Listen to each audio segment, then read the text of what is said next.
ที่ไหนก็ทำลายเฮาอยู่ที่หันจะไปรอดูผลกรรมให้ยาวนานไปทำไมสถานเนาะมันมาถึงเลยแหละโคตรบันไดก็มาอยู่ตัวหันเลยความทุกข์คิดดูให้ดีขณะที่เฮาปากสาบแช่งคนอื่นว่าคนอื่นขอให้กรรมจงตามสนองเขานั่นนะแต่สุดท้ายก็คือตามสนองเฮาต่างหากที่กำลังถูกกรรมตามสนองเพราะขณะที่เฮาพูดโดยความเร่าร้อนรุนแรงแช่งชักหักกระดูกคนอื่นอาฆาตพยาบาทคนอื่นเฮากำลังประทุษร้ายตัวเฮาเองอย่างน่าสงสารเฮาอาจจะคิดว่าเฮาได้แสดงศักดิ์ศรีความมีชีวิตยิ่งใหญ่แสดงความสามารถที่เหนือกว่าเฮากำลังปกป้องเกียรติยศสถานะอันสูงส่งของเฮา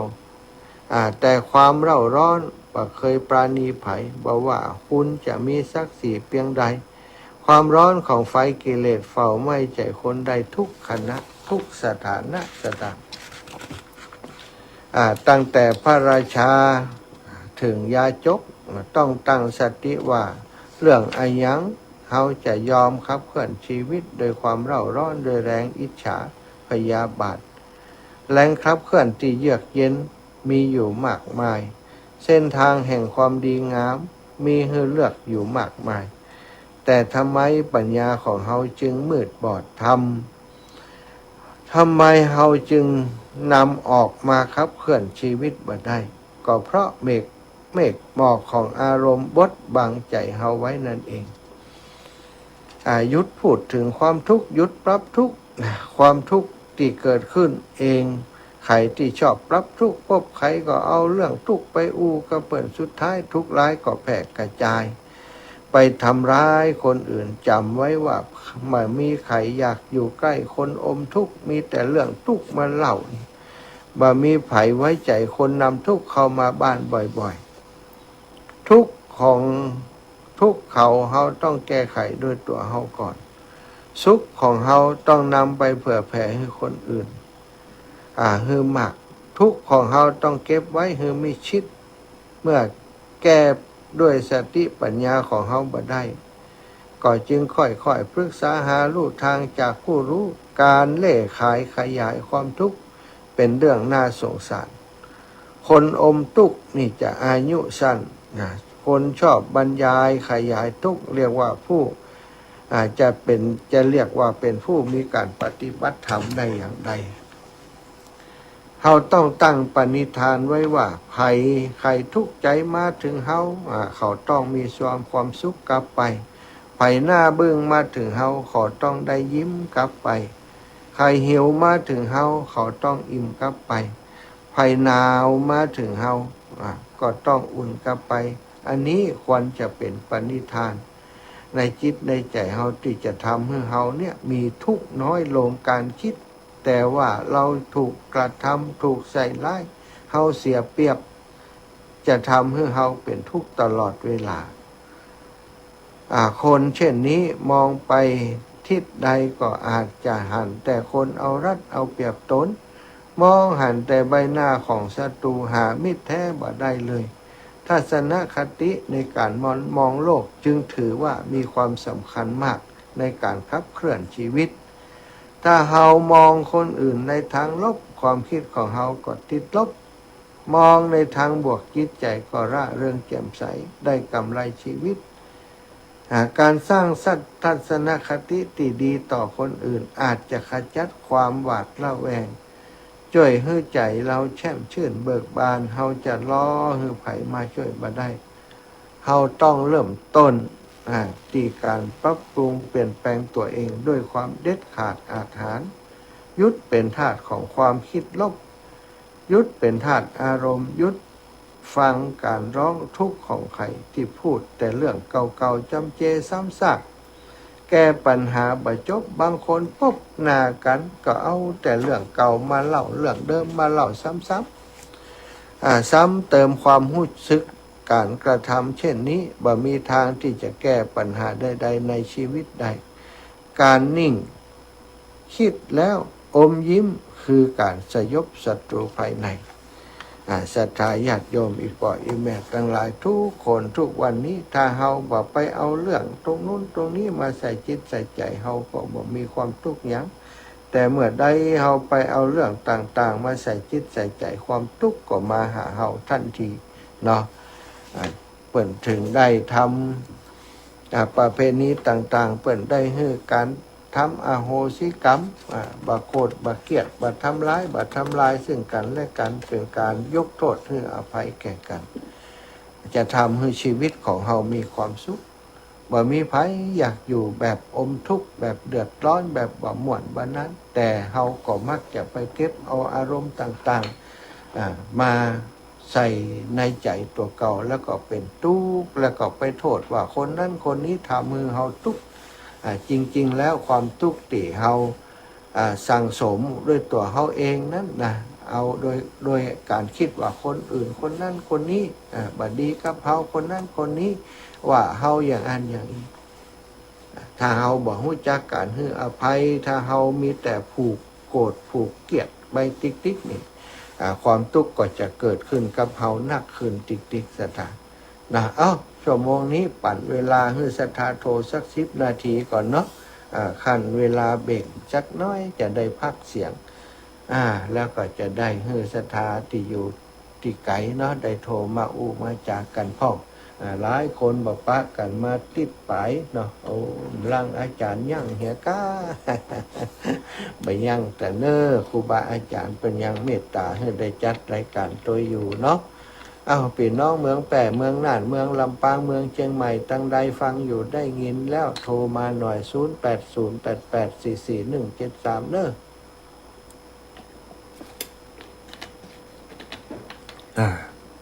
0808844173หลายคนหลายท่านก็น่าจะนอนอยู่เนาะ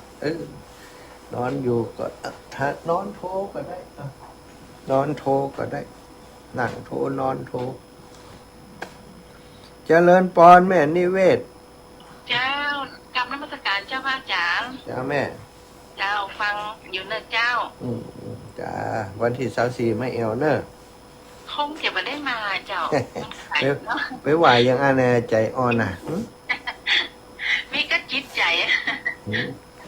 ร่างกายก็บ่ค่อยดีหัวเข่าแอวอย่างเนาะเจ็บ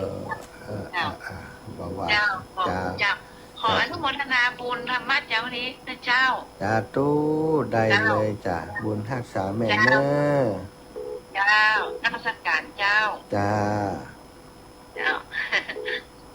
เจริญพรยมวัชรินทร์กะน้องเบลครับน้องเ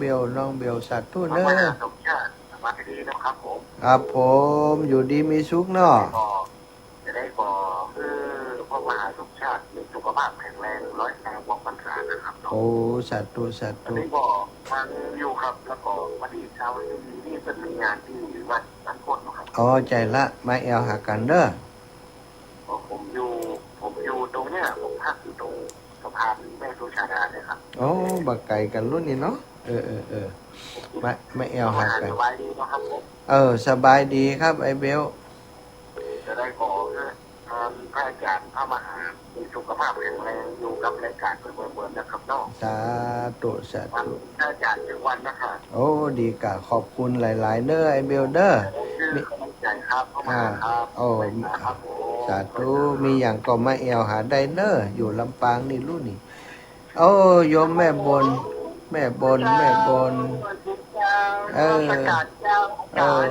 สบายดีก่อสบายเจ้าแหละบ่สบายกะเป็นยังได้กินข้าวบ่ลำกินน้ำบ่ลงกะกินข้าวลำแต่อากาศมันบ่ค่อยสมบูรณ์นะเจ้าไปไหนลำบากลำเดี๋ยวนี้เจ้ามีโอกาสมีเวลาจะไปแอวหาแม่บนเด้อเดินธุดงค์แล้วก่อนเนาะวันที่24จะได้ม้ามฮู้เนาะขอให้แข็งแรงไวๆเด้อแม่เด้อเจ้าขอบคุณหลายๆแม่บนอุบลวันเตชะนันบันฟอด เจริญปอนโยมแม่เพ็ญณลำพูน เด็กคือชีวิตก้า แม่เพ็ญเพื่อชีวิต สู้ชีวิต ภาษาเจ้าท่านมหาเด้อเสียงไฟสว่างตาเสียงธรรมะสว่างกายเนาะ เจ้าแม่จะวางตาด้วยแสงไฟ สว่างใจสว่างตาด้วยแสงไฟสว่างใจด้วยแสงดาวเจ้า เอา บางท่านจิตคือกำลังใจทำอาหารได้ สาธุให้กำลังใจไอ้แม่ตัวอยู่ดีมีสุขเนอะ ค่ะ สู่ชีวิ นี่ ต เล่าอันเนี้ยม่วนแต่ทำอาหารได้ จ้า จ้าเป็นมันบดีเนาะ โอ้มันเหมือนกับสุมไฟใส่ตัวเก่าอ่ะเนาะ นั่นน่ะแม่น่ะ เมื่อแต่เฮาว่าเขานิ้นท้าเขาคอมเจหูนะคอมเจหู แม่น่ะ แต่เฮาห่อนอึดๆอยู่ในใจเฮาเนี่ย บดีนะนะทำบดีนะ เบอร์เนาะ ไม่เห็นน่ะอย่าไม่เห็นน่ะเพราะว่าที่สู่คิดบดีน่ะน่ะสู่เป็นคอมดอนก่อนอย่าดอนยังไม่มีย่องนี่เนาะมีความดีก็ในใจเนาะว่าก่อนเนาะ ขันจัด เย็นกำลังใจเนอะ สาธุแม่บุญรักษาเนอะสาบุญรักษาเอาอีปอบมาแล้วปอนานประเสริฐสันติสุขนาน้อยอำเภอนาน้อยลุ่มจะสันติสุขจ้าป้อ 3 โมงนี่เจียวไปสวดมาครับ เสียงเจ๋วๆมาแล้ว อย่างเดียวดีใจครับวันนี้น่าลูกตลอดครับเนาะ ขอบคุณอีกก่อนหลาย ที่แต่ที่แม่ที่เขาวิดีโอเราก็ฟังแล้ว ๆอ๋อจ้ะ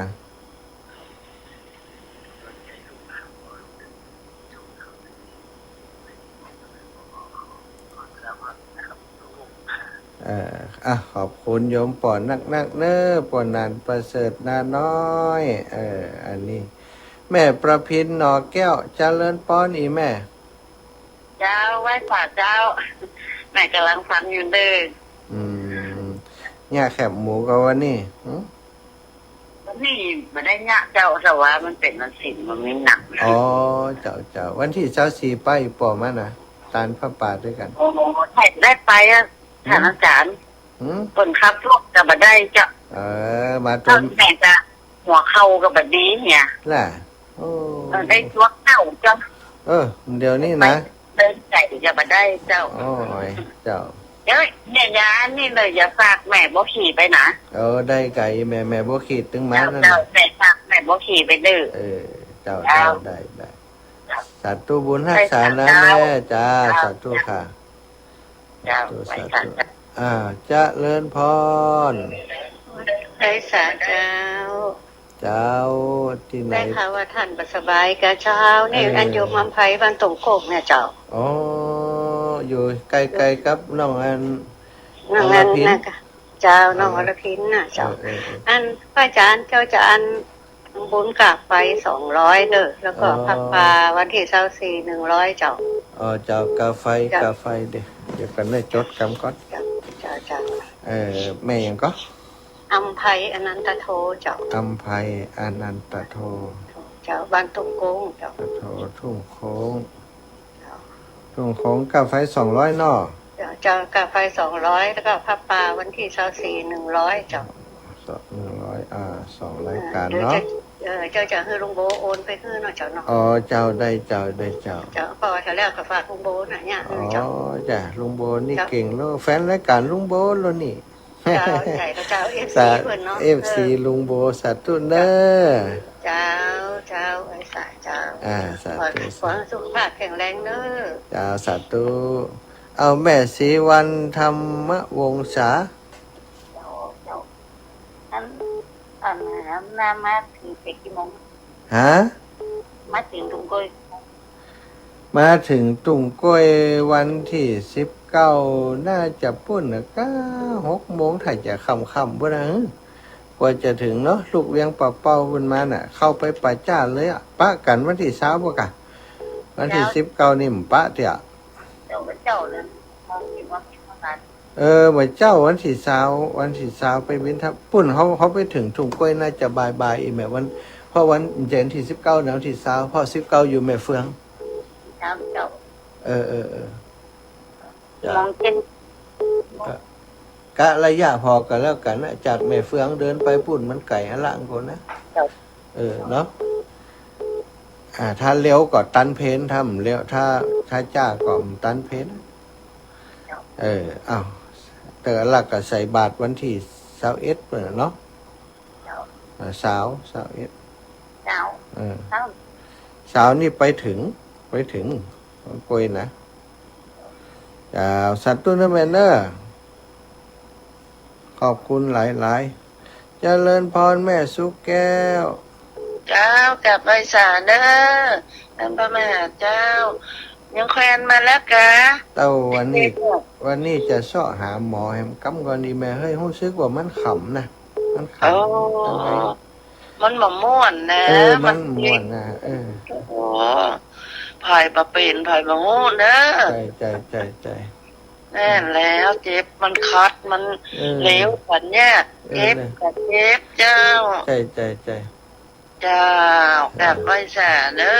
ฟังอยู่เนอะเจ้าสาธุโยมแม่บุญฮักษากลับไปสาธุนะเจ้าเนอ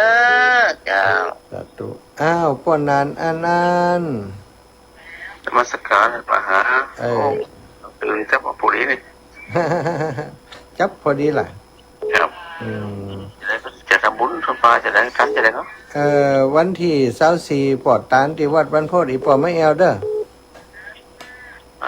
เราพอจังหวะเราพอโชคแต่ว่าไปบริเวณมันจะพอเนาะถ้าจังหวะดีก็มาเนาะ24พุ่นเนาะครับที่วัดท่านมหานะใจจะได้มาแอวมันนอนด้วยกันเพื่อคืนน่ะเปิ้นสอนทำด้วยนะบอกเปิ้นนั้นสอนปฏิบัติด้วยสำนักปฏิบัติธรรมญาติโยมเปิ้นจะมาปฏิบัติด้วยวันที่24เดือนนี้นะใจครับท่านนี้จะติดต่อไปหาของปังไม้นอกปอสาธุนะปอเนอะ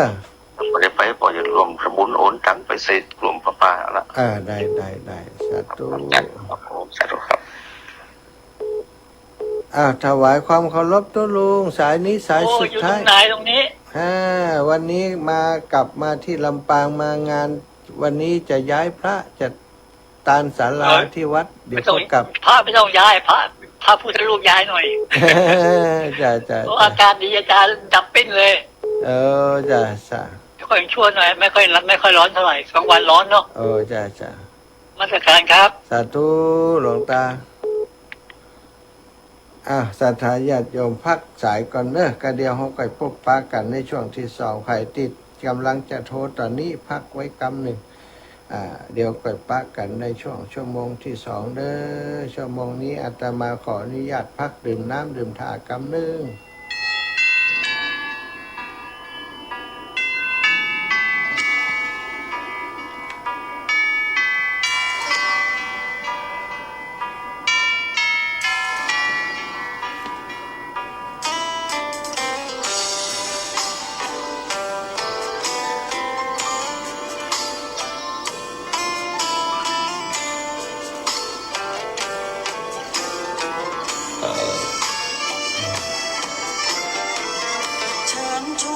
ทุกท่านเข้าวัดเข้าวาฟังธรรมะจากหลวงตาเสริมชีวาให้สุขสดใสยึดมั่นหลักธรรมคำสอนไว้ให้ขึ้นใจความดีรีบทำกันไว้อินชาอย่าได้นายนี้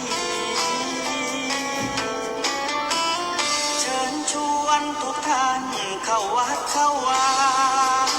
ทำบุญด้วยจิตศรัทธาบุญพาให้เราสุขีจะทำการใดนำใจในสิ่งดีทำบุญให้ทานวันนี้ไม่มีใครว่าใครชังสมัยก่อนประทับใจปู่ย่าตายายวันพระไม่เคยเบื่อหน่ายจำได้ไม่ลืมสักครั้งเหตุใดวันนี้มีคนเข้าวัดน้อยจังอยากให้เหมือนก่อนอีกครั้งฝากความหวังกับคนรุ่นใหม่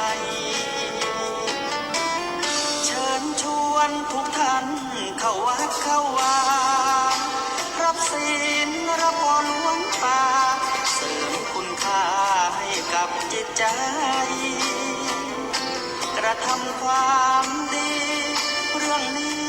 ไม่ต้องอายใครว่างจากการงานเมื่อใดเชิญชวนท่านไปทำบุญ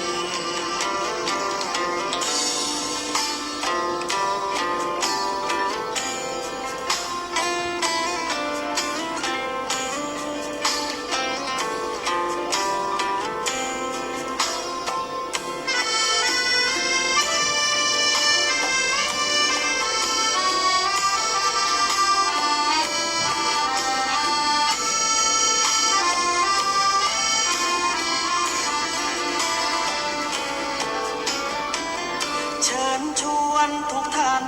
เข้าวัดเข้าวารับศีลรับพรหลวงตา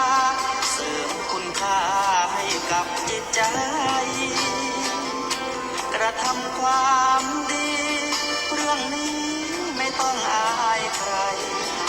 ว่างจากการงานเมื่อใดเชิญชวนท่านไปทำบุญกระทำความดี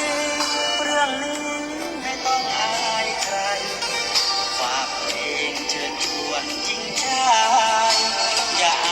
ายเรื่องการทำบุญ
ศรัทธาสาธุชนตั้งหลาย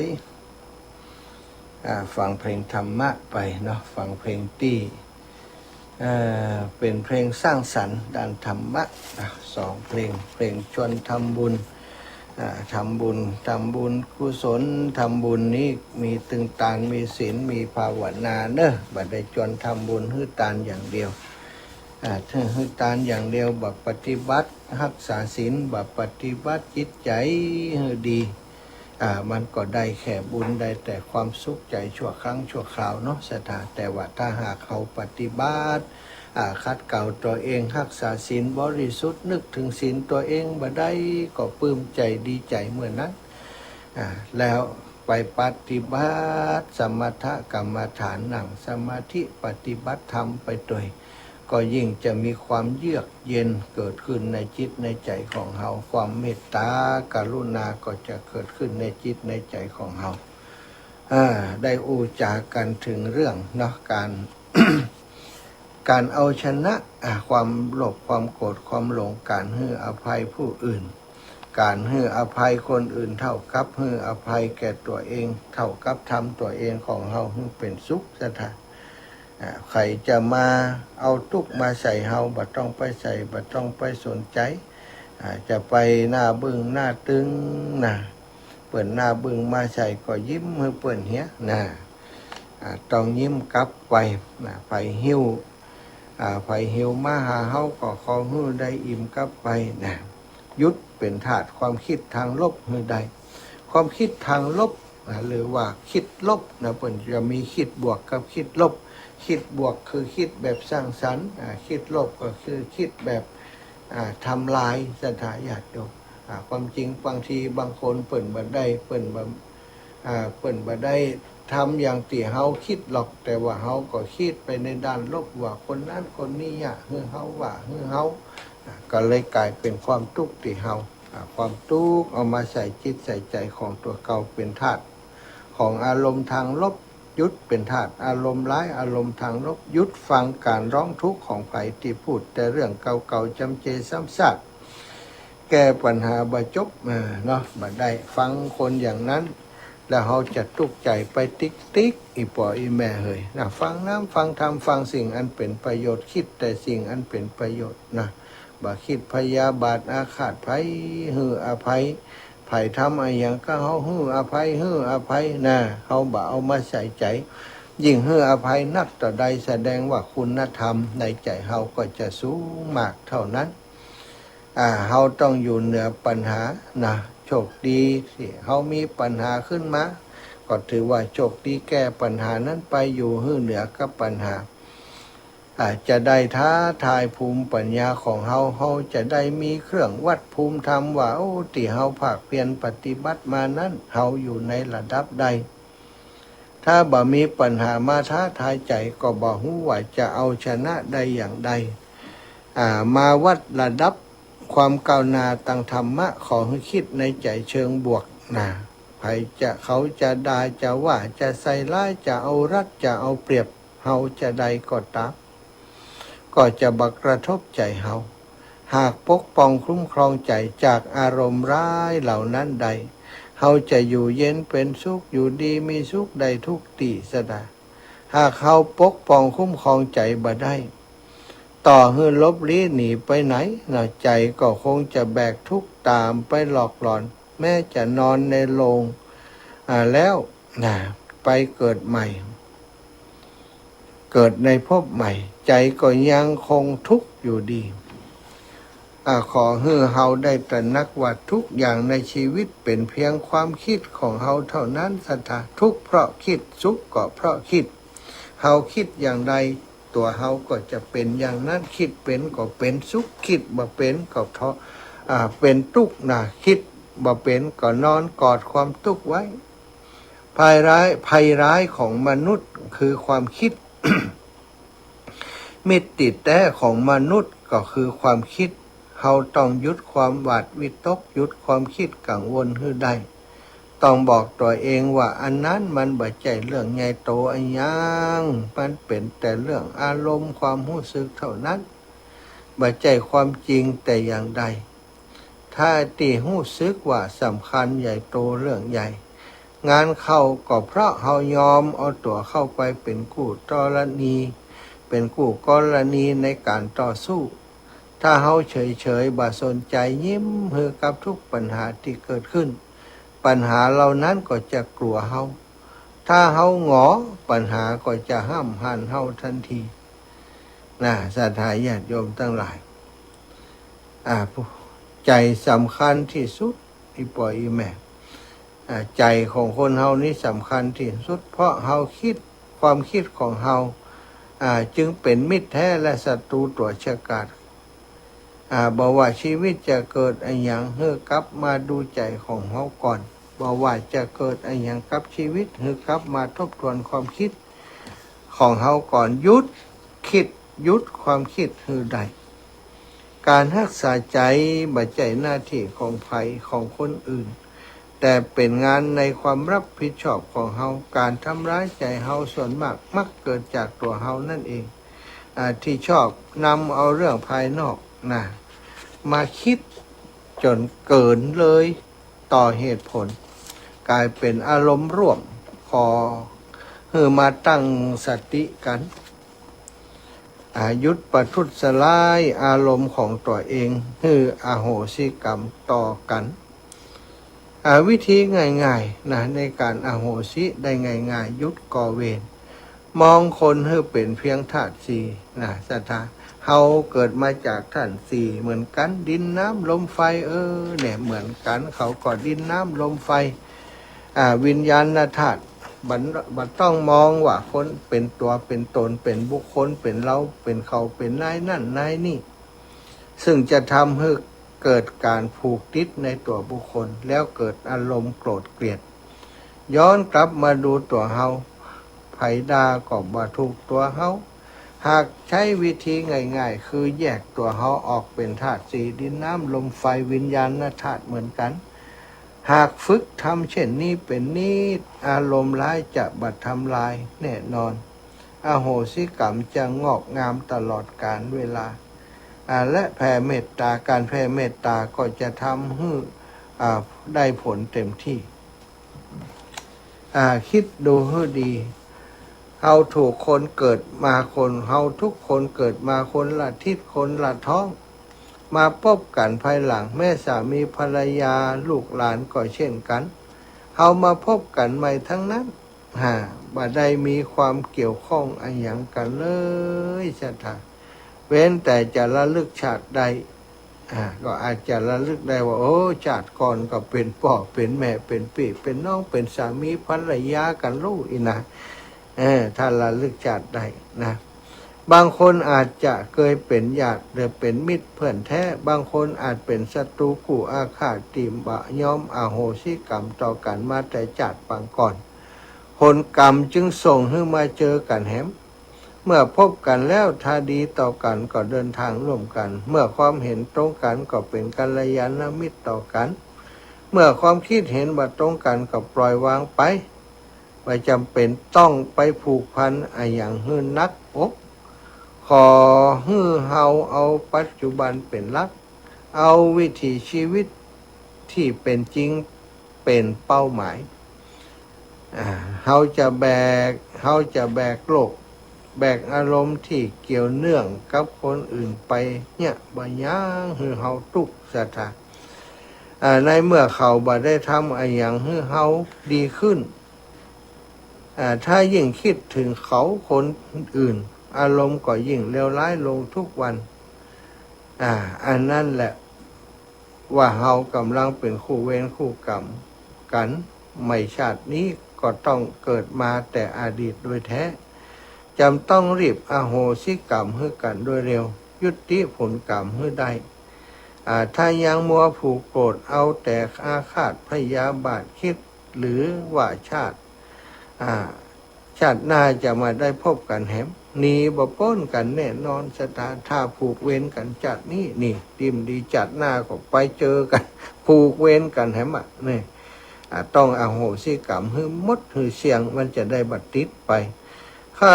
นาตาเพราะต้องศรัทธาญาติโยมต้องย้ำ ความนักแน่นในการอโหสิกรรมต่อกันในการให้อภัยกันโดยเฉพาะการละลายอารมณ์ความรู้สึกที่เป็นโทษซึ่งกำลังประทุษร้ายจิตใจของเฮาอย่างรุนแรงอันเนื่องแหล่งเรื่องนี้อันในเรื่องนี้หากมองแค่เหตุผลธรรมดาย่อมบ่สามารถจะทำให้คนเกิดอโหสิกรรมต่อกันได้แต่ถ้ามองถึงพิษภัยในภพชาติที่ตามมาและจะตามไปดักรอหน้าในสัมปรายภพนั้นใจจะเบาและรู้สึกถอนความโกรธได้เมื่อถอนความโกรธได้ปัญหาต่างๆก็จะเริ่มคลี่คลายเขาก็จะรู้สึกเบาใจขึ้นมาพ่องถ้าไทยปล่อยแม่พวกเขาทุกคนเกิดมากับปัญญาที่ยิ่งใหญ่เขาทุกคนได้ชื่อว่าเป็นมนุษย์ผู้ประเสริฐถ้าปัญญาของเขามีไว้เพียงเพื่อข่มขู่เข็นฆ่าเอาชนะกันเขาจะมีปัญหาปัญญาไว้เนี่ยวันยังเนาะพระพุทธองค์ทรงตรัสว่าปัญญาเป็นรัตนะอันประเสริฐของมนุษย์เขาได้ชื่อว่าเป็นมนุษย์ดีกว่า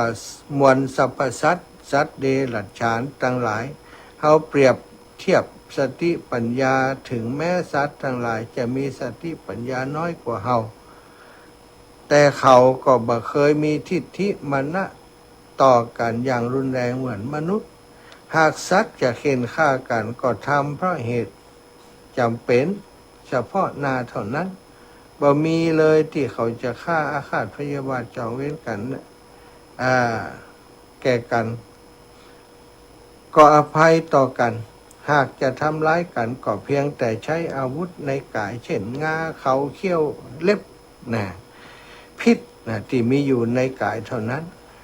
หมู่เฮามวลมนุษย์ผู้ประเสริฐเลิศโดยปัญญาทำไมจึงสรรหาเครื่องมือทุ่นแรงมากมายมาเข็นฆ่าทำร้ายกันและกันได้ถึงเพียงนี้ปัญญาในการทำลายล้างเช่นนี้หรือคือปัญญาของมนุษย์คิดแล้วก็จังน่าสงสารเสียจริงเนาะถึงเวลาแล้วที่เราจะได้ทบทวนความเป็นมนุษย์ของเราทบทวนการใช้สติปัญญาอย่างที่มนุษย์ควรจะใช้ถึงเวลาแล้วที่เราต้องใช้สติปัญญาเป็นพาหนะก้าวข้ามบ่วงแห่งกรรมในวัฏสงสารต่อไปตัดอารมณ์ร้ายด้วยอโหสิกรรมอภัยทานเป็นทานอันสูงสุดเมื่อผู้ล่วงเกินเราต้องเตรียมใจให้อภัยแก่เขาที่บ่ฮู้คนบ่ฮู้เขาก็ทำคิดไปตามความบ่ฮู้ของคนบ่ได้ปฏิบัติบูชาภาวนาใจเฮาผู้ภาวนาต้องให้อภัยบ่ต้องไปทำความเดือดร้อนต่อกันไปแหมเรียกว่าอโหสิกรรมก็บ่จำเป็นที่จะต้องได้ผูกอาฆาตพยาบาทคนอื่นต่อไปเนาะนี่ถ้าผูกอาฆาตต่อกันไปนะมันก็จะกลายเป็นเจ้ากรรมนายเวรตัวของเฮาก็จะทุกข์นะแต่ศรัทธาญาติโยมที่เฮาตานหาเจ้ากรรมนายเวรนี่ยังบัดเต่าเฮาฮื้ออภัยฮื้ออโหสิกรรมแก่กันการฮื้ออภัยการฮื้ออโหสิกรรมต่อความผิดพลาดของคนอื่นเปิ่นมาบอกฮื้อฟังว่าคนนั้นถึงเฮาในทางที่บ่ดีนะอย่างอีนะบ่เป็นหยังเนาะฮื้ออภัยเปิ่นฮื้ออโหสิกรรมเปิ่นอาจจะบ่ฮู้ความจริงวันหนึ่งเปิ่นก็ต้องฮู้ความจริงแล้วถ้าเฮาคิดเสียอย่างนี้ศรัทธาเฮาก็บ่ได้ตุกเนาะบ่ได้ตุกนักตุกนายอย่างแต่ถ้าเฮาบ่คิดอย่างนี้แล้วนะยังก็จะเอามาเหตุเป็นปัจจัยให้ได้กลุ้มได้โกรธได้เกลียดอยู่ตลอดเวลาเฮาก็บ่ปลดปล่อยตัวเองสักเตื้อมีแต่ความทุกข์สุมอกสุมใจอยู่ตลอดเวลาเป็นสิ่งที่เฮาจะต้องหลีกเลี่ยงเนาะการผูกการเรียกว่าการผูกเวรก่อเวรก่อกรรมนี่ก่อเวรการก่อเวรบ่มีไผจะก่อให้เฮาได้ต่อตัวของเฮาแล้วก็การกำจัดเวรก็เช่นเดียวกันเวรกรรมต่างๆนั้น บัดต้องไปแก้กรรมที่ไหนหรอกสถาบัดต้องมีครูบาอาจารย์ที่ไหนมาแก้กรรมให้เฮาหรอกแก้ติดตัวเฮาแก้ติดใจเฮาโดยการที่บัดนำความคิดของคนอื่นเอามาคิดเอามาปรุงแต่งแล้วเอามาเป็นความเครียดความโกรธความแค้นคิดแค้นพยาบาทหาโอกาสที่จะทำลายล้างผู้อื่นหาโอกาสที่จะสมน้ำหน้าผู้อื่นอย่างนี้นี่เป็นสิ่งที่บดีเพราะมันทำให้เราทุกสถานอารมณ์ตั้งหลายที่มันเจือไปโดยราคะโทสะโมหะไฟคือราคะไฟคือโทสะไฟคือโมหะเหล่านี้เป็นอารมณ์ที่จะมาปรุงแต่งทำให้จิตใจของเราทุกข์เนาะคนหลายๆคนเฒ่าคนแก่นะบางทีเนี่ยบ่มีเรื่องไอ้ยังกับตัวหรอกแต่ไปคิดเอาเรื่องในอดีตเอามาคิดเอามาปรุงแต่งกลายเป็นเรื่องเป็นราวทำให้จิตใจบ่สงบสุขเป็นสิ่งที่เป็นปัญหาที่จะต้องขจัดปัดเป่าไปในฐานะที่เฮาทั้งหลายเป็นผู้ปฏิบัติธรรมการปฏิบัติธรรมนั้น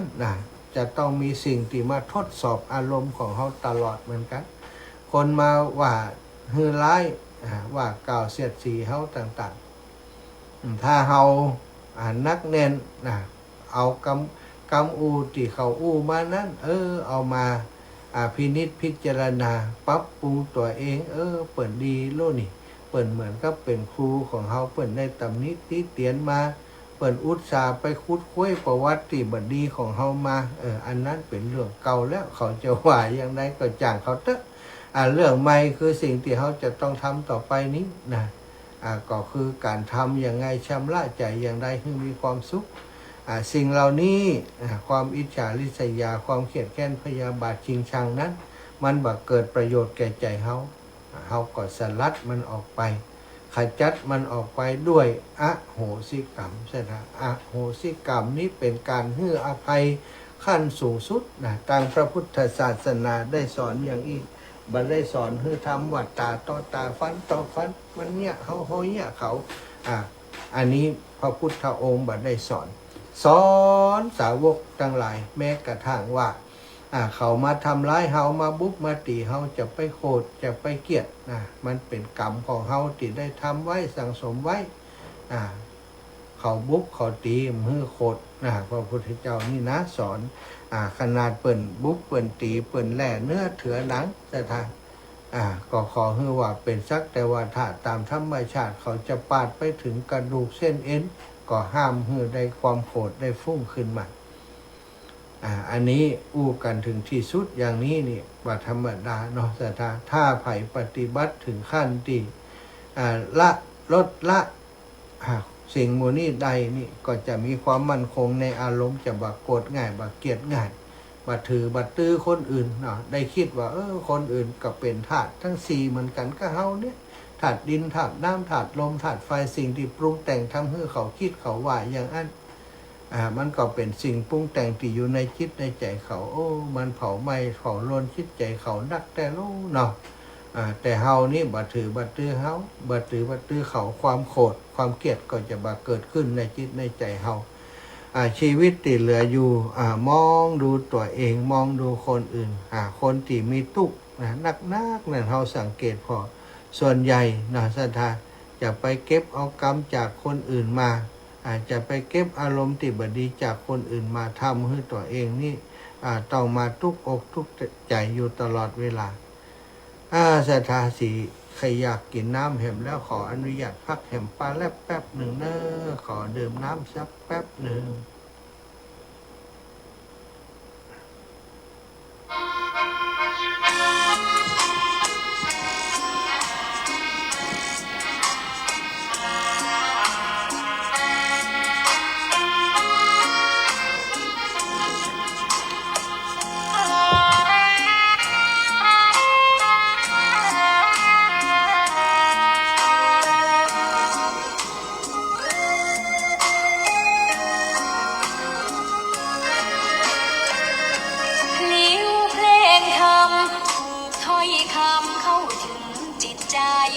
ฟังรายการวิทยุเสียงใสส่งถึงใจไปสู่ปลายนาสารธรรม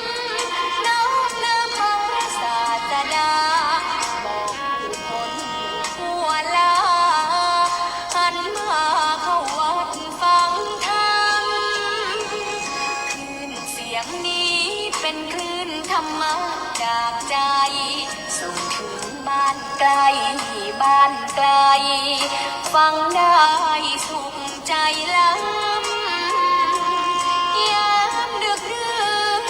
คนคืนมีงานต้องทำเป็นคลื่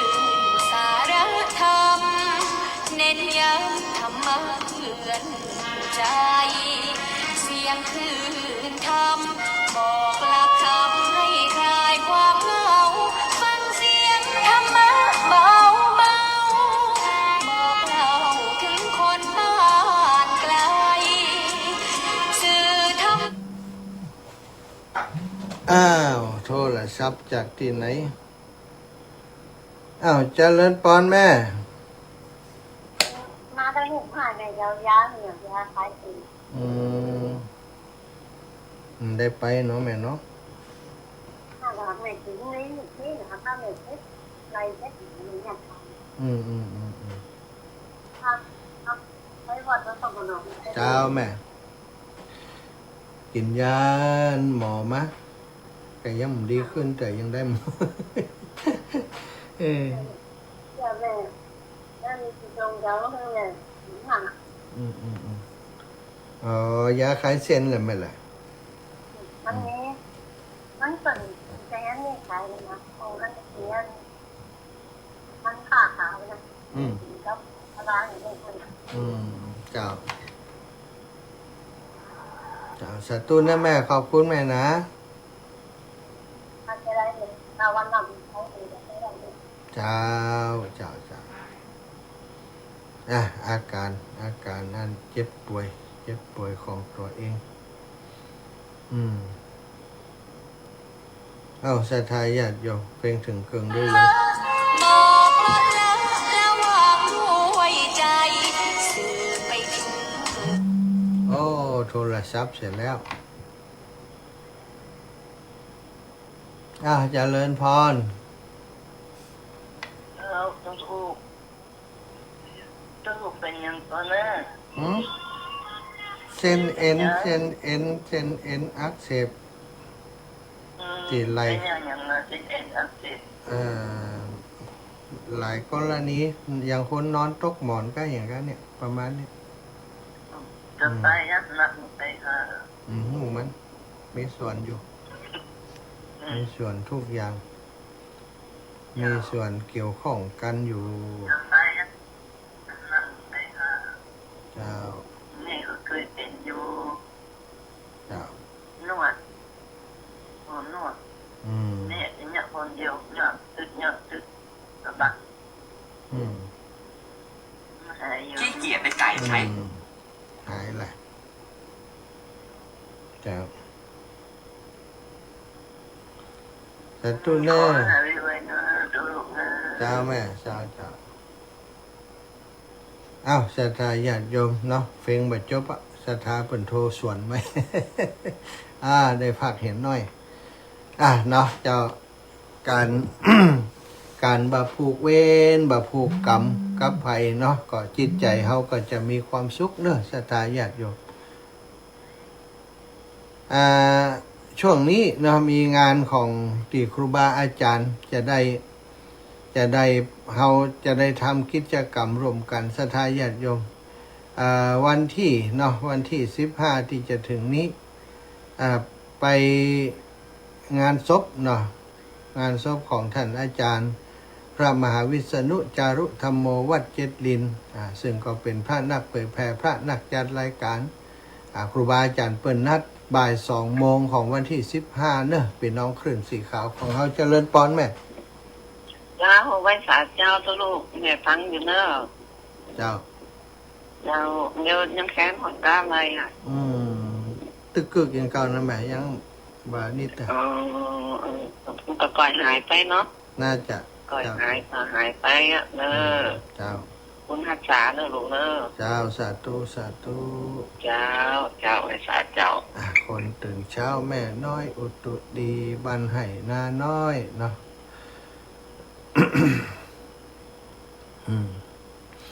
วันที่15เนาะท่านอาจารย์เดินนะอาตมาพอข้อความที่ปุ่นส่งมาก่อนจะได้อ่านตามนั้นศรัทธา เนื่องจากพระอาจารย์มหาวิษณุจารุธรรมโมอดีตเจ้าอาวาสวัดเจ็ดรินได้ถึงแก่มรณกรรมมรณภาพลงทางวัดและญาติโยมตั้งศพบำเพ็ญกุศลตั้งแต่วันที่13ถึง13ถึง18 2568 แล้วเปิ่นก็จะปิดศพไว้ก่อนเนาะในการนี้จึงขอนิมนต์และเชิญชวนคณะครูบาอาจารย์พระเผยแผ่ธรรมคลื่นสีขาวและญาติโยมทุกคนได้เดินทางไปทำบุญในวันที่15พฤษภาคม2568 เวลา 14:00 น.ถึงวัดเจ็ดรินจึงแจ้งมาเพื่อทราบและร่วมทำบุญโดยพร้อมเพรียงกันพระครูอภิวัฒนวิกรมสถาสถาปล่อยแม่เนอฝากไว้เนาะฝากข้อความตรงนี้ไว้บอกต่อกันไปบางเตือเปิ่นบัดได้ฟังข่าวสารหรือว่าบัดได้ฟังรายการในช่วงนี้เปิ่นบ่ฮู้นะศรัทธาก็ฝากกับศรัทธาญาติโยมทุกคนทุกท่านที่ฟังรายการรับทราบนะเฮามีญาติมีเพื่อนมีกลุ่มไลน์กันก็แจ้งกันไปเนอะว่าวันที่15นั้นครูบาอาจารย์คลื่นสีขาวของเฮาและศรัทธาญาติโยมคลื่นสีขาวของเฮาจะไปร่วมตัวกันที่วัดเจ็ดรินแสดงความไว้อาลัยจะได้ไปเป็นเจ้าภาพสวดพระอภิธรรมในงานศพของท่านอาจารย์และได้มอบปัจจัยเพื่อจะสนับสนุนทางวัดในกิจกรรมที่เพิ่นจะต้องจัดงานศพของท่านอาจารย์พระมหาวิษณุจารุธรรมโมท่านอาจารย์เป็นพระสงฆ์ที่มีวัดปฏิบัติงดงามปฏิปทาในการมีความรู้ความสามารถมีปฏิปทาที่เก่งในหลายๆด้านสถาการบริหารการพัฒนาก็เก่งบริหารคนก็เก่งการสอนธรรมการเทศน์ธรรมท่านอาจารย์ก็ถือว่าเป็นมือหนึ่งของการพระสงฆ์นักเผยแผ่พระพุทธศาสนาอีกองค์หนึ่งนะเป็นที่ไว้วางใจของครูบาอาจารย์หลวงพ่อเจ้าคุณใหญ่วัดพระธาตุดอยสุเทพส่งมาพัฒนากินหัววัดที่วัดเจ็ดรินท่านอาจารย์ก็มาฟื้นฟูมาพัฒนาจากวัดเก่าลกล้างมาเป็นวัดที่เป็นสีสง่าของบ้านของเมืองศรัทธาญาติโยมไปเข้าวัดปฏิบัติธรรมไปสวดมนต์อยู่เป็นประจำศรัทธาที่วัดเจ็ดรินเนาะเจริญพรแม่แก้วแม่ย่าแก้วเจ้าอันนี้เป็นรูปเจ้าแม่อย่างก็ออกนั่นให้แม่สัก200 บาทที่ลูกอันอยากจะเผาวันนี้ล่ะก๋วยเตี๋ยวเนาะก็เข้ากับมีเข้ากับมีแม่แก้วตามใจลูกจะออกอย่างอันไหนก็ได้แม่แค่นั้นอยู่กับจะโอนก็โอนก่อนที่เท่าตีเนาะเจ้าได้ไหมเจ้าสาธุเด้อเจ้าแม่เป็นกำลังใจเลยลูกเด้อเจ้าอีแม่จิตนั่นคือมันปันหอมปันหายเจ้าปันหอมปันหายหายดีหายงามหายดีหายงามมันได้เจ็บแต่ตอนนี้มันยังเจ็บอยู่อุดเอาสิอุดเอาหน้าคิวหน้างอสัตตุเจ้าเจ้างอมันเงื้อมันแล้วก็อีกงานหนึ่งเนาะก็จะมีการประชุมพระสงฆ์เผยแผ่พระพุทธศาสนาคลื่นสีขาวของเฮาที่วัดแม่ห้องไควันที่25เดือนพฤษภาคมหลังจากที่อาตมาทอดพระป่าที่วัดบรรพตสถิต1 วันวันที่19เดือนพฤษภานี้ก็มีงานอายุวัฒนมงคลหลวงปู่พระครูปฏิพันธ์ธรรมทินที่พระธาตุจอมพอเนาะอาตมาก็จะไปร่วมงานอยู่เนาะศรัทธาจะไปช่วยงานหลวงปู่ตั้งแต่วันที่17เนาะ17 18 19อยู่ที่ม่อนจอมพอไปลูกศิษย์ลูกหาศรัทธาญาติโยมไปจะไปช่วยกันเตรียมห้างดาสถานที่งานจัดงานวันมุทิตาอายุวัฒนมงคลหลวงปู่ก็เจริญปอนได้ไปร่วมกันเนอะที่วัดพระธาตุจอมพอในวันที่19เนาะวันที่19ตั้งแต่ตอนเช้าไปเลยจนกว่าจะเสร็จงานเนาะพิธีก็เหมือนกับทุกปีสืบชะตาศรัทธา สืบชะตามุทิตากับครูบาอาจารย์หลวงปู่นะที่วัดพระม่อนจอมทอง ก็มีญาติโยมตั้งหลายเพิ่นก็จะเอาหงตาลไปเนาะลำปางก็จะเอาหงตาลไปหลายอย่างอยู่ลำปางเอาหงตาลขนมกับข้าวกับปลานะไปร่วมงานกับหลวงปู่ในวันที่19พี่น้องลำปางใครจะไปด้วยกันก็แจ้งกันมาเนอะวันที่19เนาะอาตมานี่อาจจะไม่ได้เดินทางจากตรงนี้ไปตัวศรัทธาแต่ว่าจะไปรออยู่ตั้งหน้าพุ่นนะจะไปรออยู่ที่วัดม่อนจอมพอพุ่นเลยก็ไปป้ากันที่พุ่นเนาะเอาศรัทธาเปิดสายแล้วเนอะตอนนี้0808844173ก็ได้แหมสัก10 สายก็ยังดีวันนี้ศรัทธาก็จะได้มามาจากันเนาะเจ้าวันนี้นะกินยาฉันยาไปรู้สึกว่าตัวเก่าจะสลืมสลือเพราะยาบางตัวมันมียานอนรับอยู่ตั้งในศรัทธา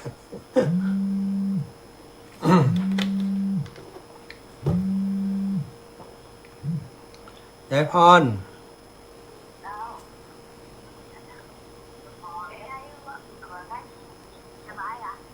ฮะ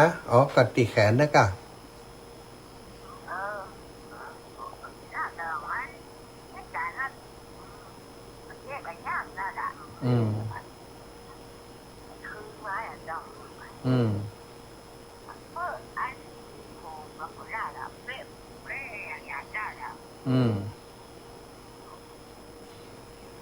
เจ้าขอบคุณยายเนอะกินยาอยู่ยายหมูแค้นจ้ะถ้ามีมาอยู่จังใช่ครับ เจริญพรยายพร แม่บุญไลโทรมาแหมไม่เนอะจากกี่สายหลุดไปแม่บุญไลพงเพ็งจากเมืองพร้าวเจริญพรโยมแม่เจ้าไว้จากเจ้าเจ็บแขนมันรักเจ้าเจ็บเตียนไหลนี่แม่มันเหมือนกับเอ็นมันจมแล้วมันทรมานเนี่ยแก้ไขมันได้ตรงเนี้ยภาพที่มันนี่นะคะมันน่ากะสปายอย่างของหนักสปายก็มีส่วนแล้วก็ตอนที่ไปเข้าปริวาสดินนอนมันถ้าจะตีดินมันเอียงมันอย่างไรมันนอนมันนอนกับดินนะแล้วก็มันก็เลยกลายเป็นนั่นเป็นเหมือนก็จะตกหมอนเนี่ยก็ให้หมอเขาหนวดพอยกะหนวดไปหนวดมาก็ขำอยู่หมอนั่นมันหนวดบักเก่งหนวดมันเข้าใจหนวดประจับของได้นะมันดึงเส้นดึงเอ็นออกจังพอแล้วมันก็เลยกลายเป็นว่าขำเข้าไปแบบเนี้ยยินเข้าแคบนั่นแหละใช่เป็นว่าเจ้าสัตว์แมนเนอร์บุญรักษาเจริญปอนแม่สุแก้วฟังรอบสองเด้อมาแล้วดอกบัวบูชานี่มาแล้วมันถึงได้ยินแล้วเจ้าเพราะว่าวันนี้ลูกเจ้าจะทำบุญหน้าบ้านเนี่ยวันจะคุมบินทบาทแล้วแม่สุแก้วจะลวดจานหนังข้าวของกินออกน้อยไปเดียวนี่เฮ็ดดอกแมงมันแกอีกเฮ็ดเขาก็มีกะมีเดี๋ยวไปบินทบาทพรุ่งนี้จ้ะ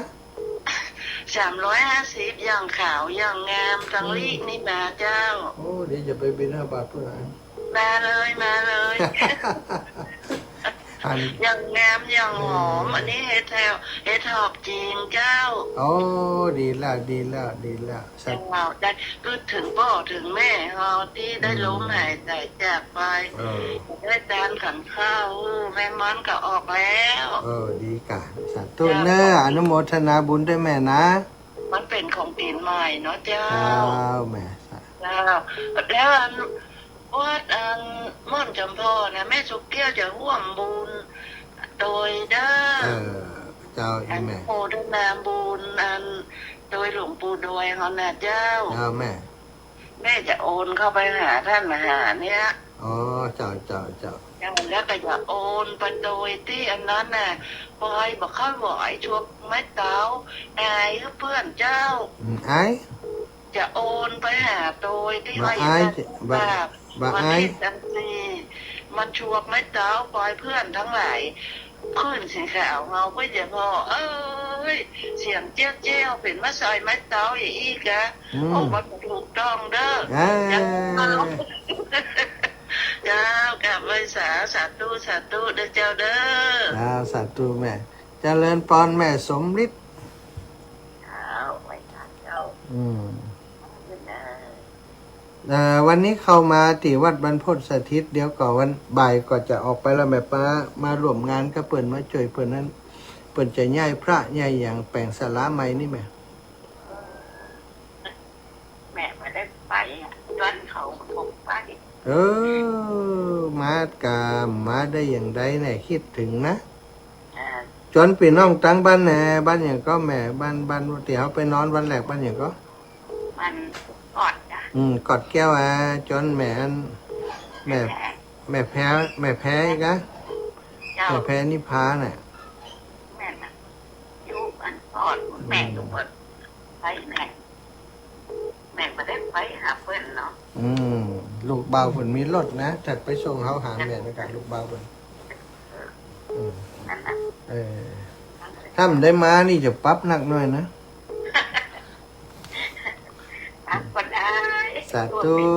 บุญรักษาขอหายเร็วๆนะเจ้าอีแม่ก็ขอให้อยู่ดีมีสุขเด้อเจ้าสาธุเจริญพรแม่บุญไลพงพิงสาลายสายแล้วลุดไปมันจับโทรมากันลังหับสายคนอื่นอยู่เนาะศรัทธาญาติโยมท่านอื่นๆคนอื่นๆเด้อแม่โยมปี่โยมน้องโยมแม่ตั้งหลายปี่น้องเมืองน่านนี่ความจริงฟังกันเยอะนะแต่ว่าที่โทรมาก็มีบ่เยอะเท่าใดเนาะแล้วก็ส่วนใหญ่เพิ่นก็อยากจะฟังนักกว่าที่จะโทรบางคนว่าท่านอาจารย์เปิดสายอีแม่ก็ไม่ได้ฟังไปในไม่ได้ฟังอีแม่ปิดเหี่ยว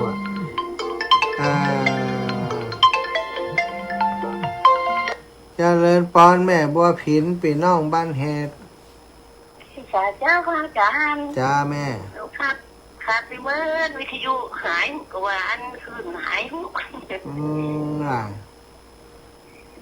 านเจ้าสบายก็เจ้านั่นเลยแม่เจ็บไหลเจ็บอย่างนี้บักพรลงเนื้อหายนี้ก่อนแล้วก็เจ้าตอนนี้ยังบอกฮู้ว่ามันจะหายมันได้แม่หายนักอยู่มันนั่นเส้นติดครับแม่นะจมมันถ้าคนจิตเก่งๆเป็นดึงออกได้อยู่ฉันยืดแข้งยืดขาเนี่ยยืดอันขวาแขนไปด้วยซะได้นะเจ้าเรากำลังตุยเนาะเนี่ยสปาเจ้าอยู่ไหนนะเจ้าวันนี้อยู่ปิกมาเตียนวัดบรรพตคืนหนึ่งแม่เพราะว่าต้องมาจ่วยเปิดนั้นวันนี้เปิดจัดตั้งศาลาอย่างนั้นไหม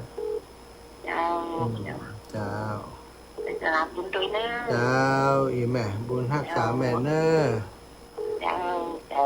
เอาเจริญพร3796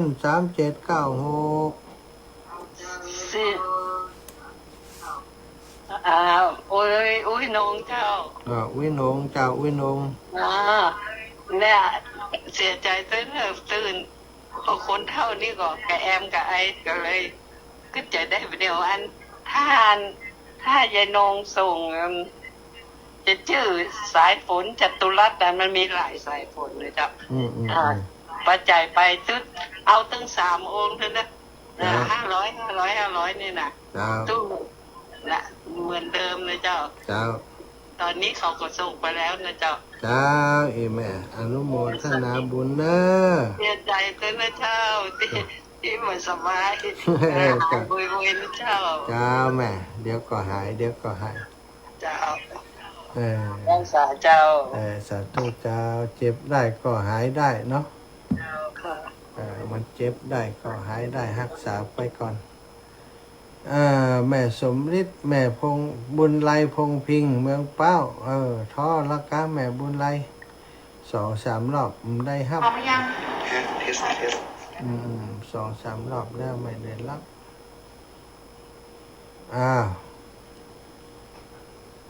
0808844173เนอศรัทธาญาติโยมแม่บุญไลพงพิงอำเภอพร้าวโทรมาบัดได้ฮับติ๊ก เสร็จท่า54แล้วเหลืออีกบักกี่นาทีเน้อไข่ใจบ่อย540808844173เจริญปอนแม่บุญไล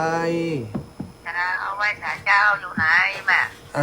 มาลำปางมาธุระมาช่วยงาน เดี๋ยวก็กลับแล้ว เจ้าอันวันเดียวนี่แม่ได้ยินไปว่าอย่างจะเจ็บแขนเจ็บขาเจ็บไหน เจ็บแขนนะกะ โอ้เจ็บใดอ่ะแม่ เจ็บแขนที่ไหล่เหมือนไหล่จมไหล่ติดอย่างเนี้ยไหม อ๋อที่ข้างขาเลี้ยวน่ะ ข้างขวาเดียวหนักน่ะแต่มันปลาถูกนะแม่ก็เหมือนกันเนาะจักตอกเนี่ยถ้าตอกใช้แข็งเนี่ยจักมือเย็บมือไม่แคบไหลอ่ะก็ต้องสู้หลงก็เอานะเจ้าแล้วเดี๋ยวนี้หลงจะขึ้นไปวัดหลวงปู่อยู่กะไปกับแม่วันที่17ไปแล้วเดี๋ยวนี้พักที่วัดบรรพตคืนหนึ่งเดี๋ยวก็กลับไปเดินต่อวันนี้บ่ายก็ไปแล้วแม่ไปแม่ทาวันนี้ไปแม่ทาเนอพี่น้องบ้านทาดอยข้างปะกันตอนเย็นด้านทาดอยข้างสาธุแม่ยาวถ้านั่นอย่างน่ะวัดหลวงจะตามพระป่าน้ำมันไหล24แม่เดี๋ยวแม่จะโอนแรงไปเรื่อยๆมันเด้อจ้าสาธุเจริญปอนแม่สุแก้วคำอ้วนสีโพตารามยังเนื่องสารปีเจ้า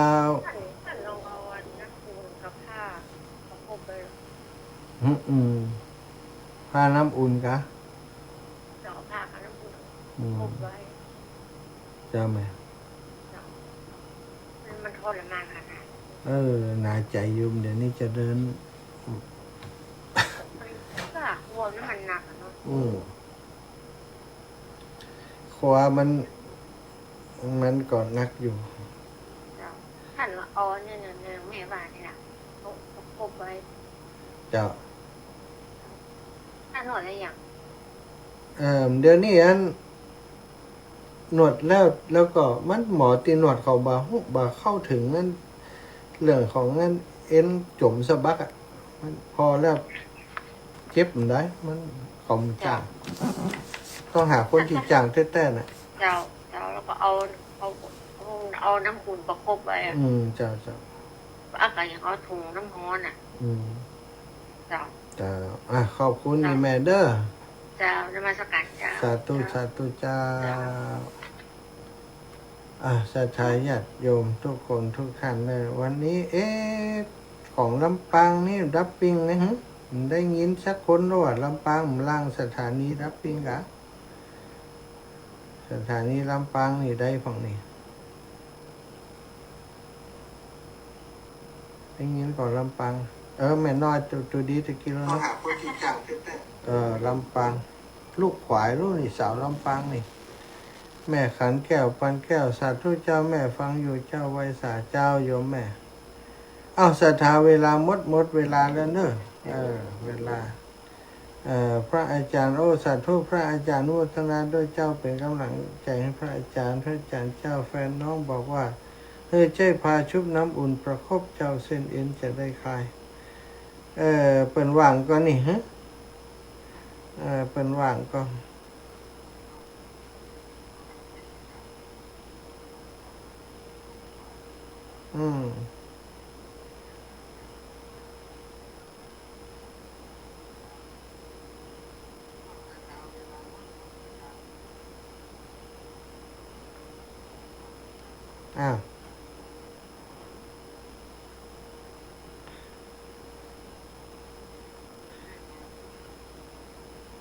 เอาละเนอะศรัทธาเจ้านี้ก็ขอความสัสดีจงบังเกิดมีแก่ศรัทธาสาธุชนทุกคนทุกท่านเนอะจัตตารโอธรรมาวทันติอายุวันโนสุขังภะ